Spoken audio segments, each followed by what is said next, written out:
Hmm. Gusto ka na. Salubong kita kanina.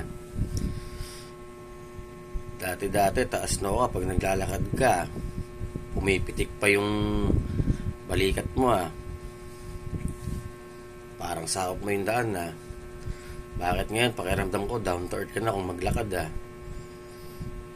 Down to earth kasi palagay mo, habang naglalakad ka na nakayuko, baka makapulot ka ng pera. Ano pakiramdam ngayon? Sakit magbiro ng tadhana, no? Dating ikaw nasa ibabaw, ngayon nasa ilalim ka na. Masakit magbiro ang tadhana, no? Ano pakiramdam ngayon na yung mga taong sinasabihan mong wala, niyayabangan ka ngayon ng mga taong sinabihan mo na wala. Stay humble lang kasi palagi pag may blessings na dumadating. Hindi yung shoutout dito, shoutout doon. Ay nako. Tara, appear tayo. Happy morning na lang sa'yo.